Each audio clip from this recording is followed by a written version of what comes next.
Hey, have you ever thought about learning Chinese but then stopped because you heard it was like impossible? Well, if that sounds like you, then this explainer is exactly what you need. We're going to break down that very question and see if Mandarin's super tough reputation is actually deserved.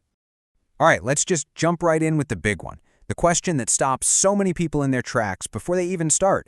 Is Chinese really the Mount Everest of languages? Well, as we're about to find out, the answer is a lot more encouraging than you might think. And trust me, it's good news. Okay, so first things first. Before we can really talk about how hard it is, we've got to get on the same page with the words we're using. You hear Chinese and Mandarin thrown around all the time, right? Sometimes they're used like they're the same thing, but they're not. There's a really important difference. Here's the easiest way to picture it. Just think of the word Chinese as this huge umbrella. And underneath that umbrella, you've got a whole family of different related languages and dialects. It's the big general category. Now, under that big Chinese umbrella, Mandarin is the main one. It's the big one, the one that's spoken the most. It's the official standard language you'll hear on TV, in schools, pretty much everywhere in China. So when most people say, I want to learn Chinese, 9 times out of 10, they actually mean they want to learn Mandarin. And that's what we're going to focus on. All right, let's get to the part that freaks everybody out, the writing. You know what I'm talking about, those thousands of complex-looking symbols. They just look impossible, don't they? But what if I told you there's a shortcut, a major shortcut? You know how in English we use an alphabet? A, B, C, they just represent sounds. Well, Mandarin uses characters, where each symbol is kind of like its own little picture. It represents a sound and a meaning, all packed into one.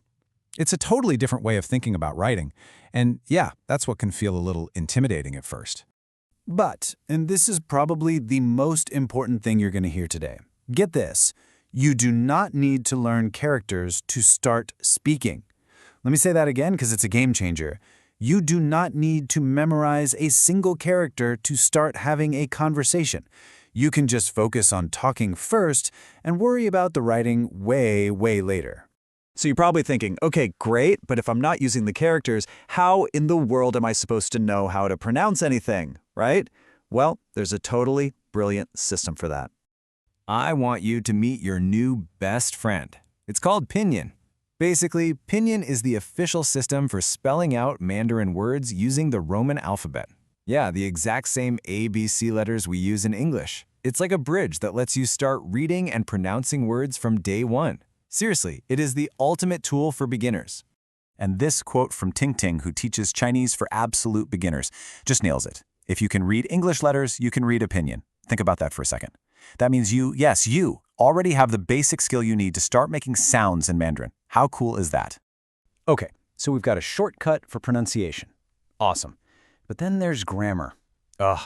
You know, all that stuff like verb conjugations and masculine and feminine nouns and those crazy tenses. Well, hold on, because this is where the really good news kicks in. You see, the basic structure of a Mandarin sentence is, wait for it, super straightforward. For anyone who speaks English, it's going to feel incredibly familiar, like almost exactly the same. Just look at this. In English, we say subject, verb, object, right? I eat apples. Well, guess what? In Mandarin, it's subject, verb, object. Exactly the same. 我吃苹果. I eat apple. The big takeaway here is that you already get the fundamental logic of how to build a Chinese sentence. You didn't even have to learn it. And it gets even better. Think about all the headaches from learning other languages. Like, is a table a he or a she? Forget about it. Mandarin doesn't have gendered nouns. And what about learning all those different verb endings for tenses? Nope, gone. You don't have to worry about that either. It is so streamlined. So when you add it all up, the easy sentence structure plus all the complicated grammar rules that just aren't there, you start to see that Mandarin is actually a very logical language.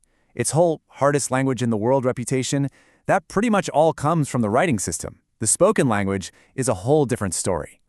So there you have it. We've just busted some of the biggest myths about learning Mandarin. It's not this impossible mountain to climb. Honestly, you're in a fantastic spot to start learning right now.